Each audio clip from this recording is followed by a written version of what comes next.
विद्यार्थियों जोहार, जय हिंद, वंदे मातरम। विद्यार्थी विनोद के इस चैनल पर आप सभी विद्यार्थियों का हार्दिक स्वागत है। आज इतिहास विषय से 12वीं कक्षा के 6 पाठों से मैंने 30 प्रश्न लाया है और ये बहुत ही महत्वपूर्ण प्रश्न हैं। आप इन प्रश्नों को देखें और इसका उत्तर देने का प्रयास करें और यदि ज़रूरत पड़े तो वीडियो को पॉज करें और पॉज करके इस प्रश्न का उत्तर अपने कॉपी में लिखें और साथ ही साथ उसे चेक भी करते जाएं कि आप जो उत्तर दे रहे हैं वो कितना सही है। तो आइए चलते हैं प्रश्नों की ओर। प्रश्न संख्या 1, हड़प्पाई मोहरें खालिस्तान नामक पत्थर से बनाई गई। विकल्प है क क्वार्टर, ख फेल्सपार, ग सेलखड़ी या घ संगमरमर। तो इनमें से जो सही उत्तर है वो है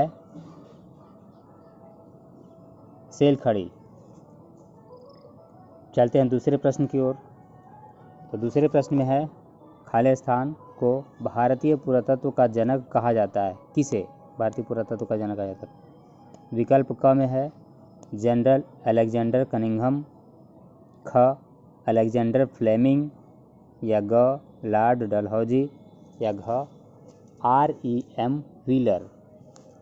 तो इसका सही उत्तर भारतीय पुरातत्व का जनक जनरल अलेक्जेंडर फ्लेमिंग कनिंघम को कहा जाता है। विकल्प क ये सही है। प्रश्न संख्या 3, आरंभिक भारतीय पुरातत्व के प्रमुख कालखंडों में वर्तमान से 20 लाख वर्ष पूर्व के कालखंड को क्या माना जाता है? विकल्प है क निम्न पूरा पाषाण काल, ख मध्य पूरा पाषाण काल, ग उच्च पूरा पाषाण काल या घ इनमें से कोई नहीं। तो वर्तमान यानी अभी से 20 लाख वर्ष पहले का जो इतिहास है उसको इतिहास में कौन सा कालखंड माना जाता है? तो इसका सही उत्तर जो है वो है क निम्न पूरा पाषाण काल।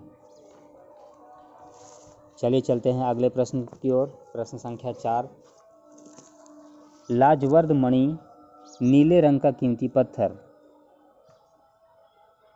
खाली जगह में प्रचुर मात्रा में पाया गया है। मतलब स्थान का नाम बताना जहाँ पर ये बहुत ही पर्याप्त मात्रा में पाया गया। तो विकल्प है क लोथल, ख गुजरात, घ धौलावीरा या घ शोरतुघई। कहाँ पाया जाता है लाजवर्द मणि? तो लाजवर्द मणि प्रचुर मात्रा में शोरतुघई जो अभी अफगानिस्तान में है वहाँ पर पाया जाता है। चलिए अब अगले प्रश्न की ओर चलते हैं। प्रश्न संख्या 5, हड़प्पा कालीन बाटों का निर्माण कौन से पत्थर से किया गया? तो हड़प्पा कालीन बाट का जो निर्माण हुआ है उसमें कौन सा पत्थर लगाया गया? विकल्प है क सेलखड़ी, ख चर्ट, ख ग क्वार्टर्ज या घ लाजवर्द। तो मुहर तो बनाया गया था सेलखड़ी नामक पत्थर से, लेकिन बाट का निर्माण हुआ था वो था चर्ट नामक पत्थर से। तो इसका सही विकल्प हो जाएगा चर्ट। चलिए चलते हैं छठे प्रश्न की ओर। पेरिप्लस यूनानी भाषा है जिसका शाब्दिक अर्थ है। क्या है उसका शाब्दिक अर्थ? तो इसमें विकल्प है क समुद्री यात्रा, ख लाल सागर, ग कीमती पत्थर या घ राजा का शासन। पेरिप्लस यूनानी भाषा का शब्द है और इसका सही शाब्दिक अर्थ जो है वो है समुद्री यात्रा। तो इसका सही उत्तर क समुद्री यात्रा है। बहुत बढ़िया। अब चलिए चलते हैं 7वें प्रश्न की ओर। कुषाण राजाओं ने किसके सिक्के जारी किए? विकल्प है सोने के, ख चांदी के या ग तांबा के या घ कांसा के। तो कुषाण राजाओं ने सोने के सिक्के जारी किए थे। तो इस प्रश्न का सही उत्तर हो जाएगा विकल्प नंबर क, सोना का, सोने। अब चलिए प्रश्न संख्या 8। मौर्य साम्राज्य का अंत लगभग खालिस्तान में हुआ था। कब हुआ था मौर्य साम्राज्य का अंत? उत्तर के विकल्प हैं क 185 ईसा पूर्व, ख 185 ईस्वी, ग 285 ईसा पूर्व या घ 285 ईस्वी। तो मौर्यकालीन साम्राज्य का जो अंत हुआ है वो है इस 185 ईसा पूर्व, ईसा मसीह के जन्म से पहले की घटना है ये। और 185 ईसा पूर्व में मौर्य साम्राज्य का पतन हो गया। तो इसका सही उत्तर हो जाएगा क 185 ईसा पूर्व। चलिए चलते हैं 9वें प्रश्न की तरफ। मालाबार तट कहाँ स्थित है? उस जगह का नाम बताना जहाँ पर मालाबार तट स्थित है। विकल्प है गोवा क, गोवा, ख गुजरात, ग कर्नाटक या घ केरल। तो मालाबार तट जो है वो केरल में स्थित है। तो इसका सही जवाब घ केरल है। अगला प्रश्न संख्या 10। सिक्कों का अध्ययन है, क्या है सिक्कों का अध्ययन? क मुद्रा राक्षस है या ख मुद्रा शास्त्र है, ग अभिलेख है या इनमें से कोई नहीं है। तो सिक्कों के अध्ययन को मुद्रा शास्त्र कहा गया है, इसलिए प्रश्न संख्या 10 का सही उत्तर ख मुद्रा शास्त्र है। चलिए चलते हैं प्रश्न संख्या 11 की ओर। सांची का स्तूप कहाँ पर है? सांची का स्तूप कहाँ पर है? क वाराणसी में, ख अयोध्या या ग भोपाल, घ राजगीर। कहाँ पर स्थित है सांची का स्तूप? तो हम सभी जानते हैं कि सांची का स्तूप मध्य प्रदेश की राजधानी भोपाल में स्थित है, इसलिए इसका सही उत्तर ग भोपाल हो जाएगा। अब चलिए प्रश्न संख्या 12। सांची का स्तूप किस धर्म से संबंधित है? क जैन धर्म, ख हिंदू धर्म, ग मुस्लिम धर्म, घ बौद्ध धर्म। तो सांची का स्तूप जो है जिसका इसका संबंध हिंदू धर्म और मुस्लिम धर्म से तो नहीं है। अब जैन और बौद्ध में से किसी एक से होगा। तो इस प्रश्न का सही उत्तर बौद्ध धर्म है, इसलिए इसका सही उत्तर हो जाएगा घ बौद्ध धर्म। प्रश्न संख्या 13। पहले वेद का नाम बताएं। मतलब उस वेद का नाम बताना है जिसकी रचना सबसे पहले हुई है। क सामवेद, ख ऋग्वेद, ग अथर्ववेद या घ यजुर्वेद। तो सबसे पहले रचना ऋग्वेद की हुई है, इसलिए इसका सही उत्तर ऋग्वेद ख हो जाएगा। प्रश्न संख्या 14। भिन्न प्रकार के ग्रंथों को रखने के लिए 3 टोकरियां किस संग्रह को कहा जाता है? 3 टोकरियां, भिन्न प्रकार के ग्रंथों को रखने के लिए 3 टोकरियां किस संग्रह को कहा जाता है? तो क में दिया हुआ है त्रिपिटक, ख विनय पिटक, ग सूत पिटक या घ अभिधम्म पिटक। तो इस प्रश्न का जो है सही उत्तर वो है त्रिपिटक। इस त्रिपिटक में बौद्ध धर्म के विभिन्न ग्रंथों को संग्रहित किया गया। प्रश्न संख्या 15 की ओर। बुद्ध की शिक्षाएं किस ग्रंथ में संकलित हैं? क त्रिपिटक, ख विनय पिटक, ग सूत पिटक, घ अभिधम्म पिटक। तो बुद्ध की जो शिक्षाएं हैं उसे सूत पिटक नामक ग्रंथ में संकलित किया गया है, इसलिए इसका ग विकल्प सही है। अल बिरूनी किस देश का निवासी था? प्रश्न संख्या 16। अल बिरूनी किस देश का निवासी था? विकल्प है क उज्बेकिस्तान, ख मोरक्को, घ फ्रांसीसी, घ अरब। कौन सा देश? तो अल बिरूनी उज्बेकिस्तान का निवासी था। अल बिरूनी कौन था? कौन था अल Biruni?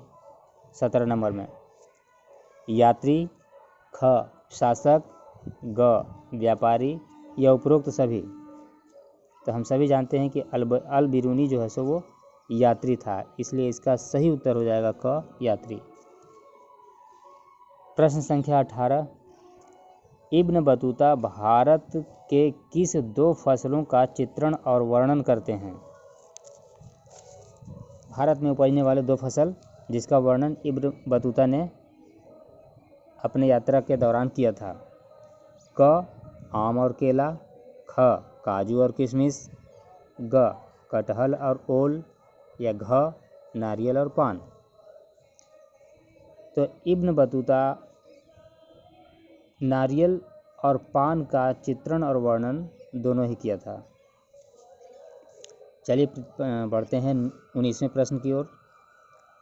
Travels in the Mughal empire किसकी रचना है? यानी कौन है जिन्होंने इस किताब को लिखा था? Travels in the Mughal empire. उत्तर के विकल्प में है क अल बिरूनी, ख इब्न बतूता, ग बर्नियर या घ मिनहाज ए सिराज। कौन थे? तो travels in the Mughal empire के जो लेखक हैं वो हैं ग बर्नियर। चलिए चलते हैं 20वें प्रश्न की ओर। किताब उल हिंद किनकी कृति है? इनके लेखक कौन हैं? क अल बिरूनी, ख इब्न बतूता, ग बर्नियर या घ मिनहाज ए सिराज। कौन है? तो किताब उल हिंद जो है वो अल बिरूनी ने लिखा था, इसलिए इसका सही उत्तर अल बिरूनी क। प्रश्न संख्या 21, चारों वेदों के ज्ञाता ब्राह्मण को क्या कहा जाता है? क त्रिवेदी, ग द्विवेदी, ग चतुर्वेदी या घ इनमें से कोई में नहीं। तो चारों वेदों के ज्ञाता को चतुर्वेदी कहा जाता है। 3 वेदों के जो ज्ञाता होते हैं उन्हें त्रिवेदी कहते हैं और 2 वेदों के ज्ञाता को द्विवेदी कहते हैं। इसलिए इस प्रश्न का सही उत्तर है चतुर्वेदी, चारों वेदों के ज्ञाता है। प्रश्न संख्या 22, वीर शैव भक्ति परंपरा आंदोलन के जनक रिक्त स्थान है को कहा जाता है? किसे कहा जाता है? विट्ठल को, बासवन्ना को, ग पेरियार को या घ नयनार को। तो वीर शैव भक्ति परंपरा आंदोलन की जो है शुरुआत बासवन्ना ने की थी, इसलिए इसका सही उत्तर ख बासवन्ना है।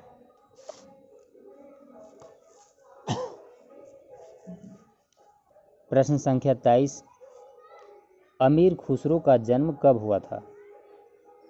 अमीर खुसरो का जन्म क 1253 ईस्वी को, ख 1235 ईस्वी को, ग 1153 ईस्वी को या घ 1135 ईस्वी को। तो अमीर खुसरो का जो जन्म है वो है 1253 ईस्वी को, इसलिए इसका सही उत्तर है क 1253। 24वां प्रश्न, यहाँ पर संबंध बताना है कि किसका संबंध राजस्थान के दादू पंथियों से है? दादू पंथियों से संबंध बताना है। उत्तर के रूप में विकल्प में है क विनय पत्रिका, ख रामचरितमानस, ग कवितावली, घ कबीर ग्रंथावली।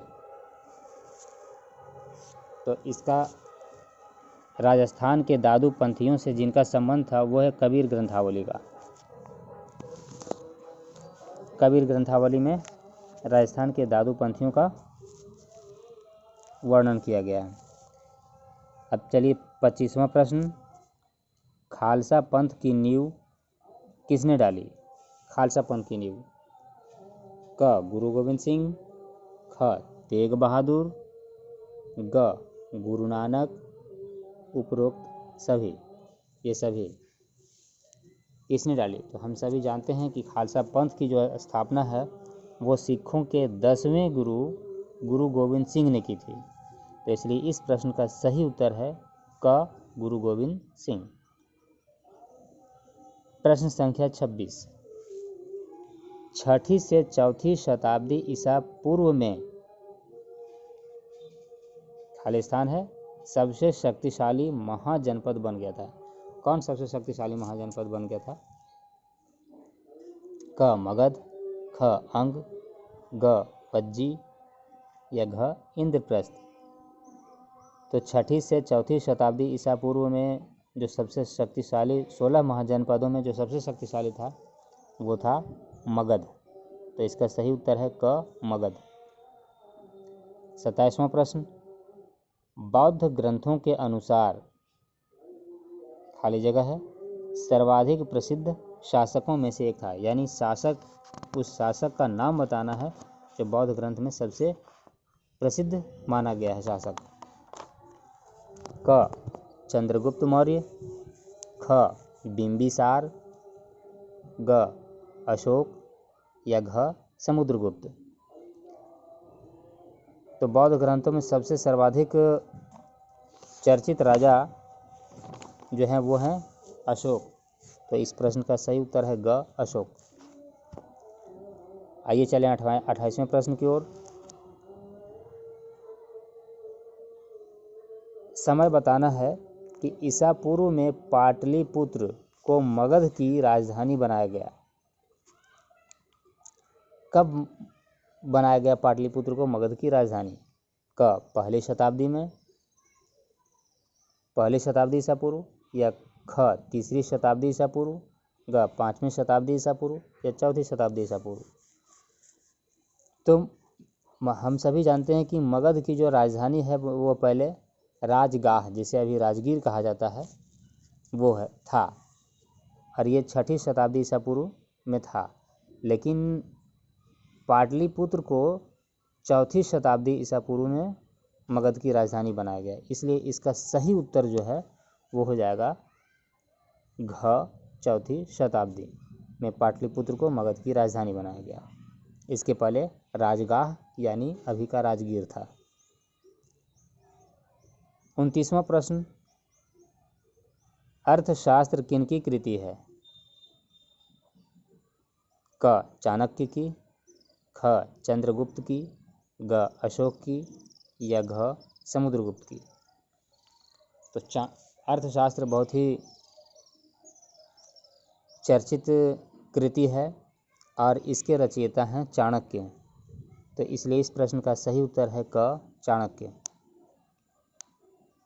30वां प्रश्न है, इनमें से कौन मौर्य वंश के मौर्य साम्राज्य के 5 प्रमुख राजनीतिक केंद्रों में से एक नहीं है? तो मौर्य साम्राज्य में 5 प्रमुख राजनीतिक केंद्र बनाए गए थे। उन 5 प्रमुख राजनीतिक केंद्र में से इसमें चुनाव करना है कि कौन नहीं है।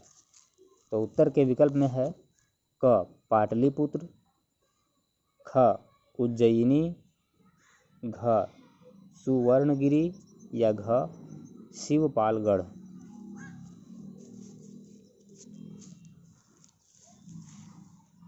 तो प्रश्न में पूछा गया कि मौर्य साम्राज्य के 5 प्रमुख राजनीतिक केंद्र में से एक नहीं है। तो पाटलिपुत्र का पाटलिपुत्र ये तो है, ख उज्जैनी भी है, सुवर्णगिरी ये भी है प्रमुख राजनीतिक केंद्र में से।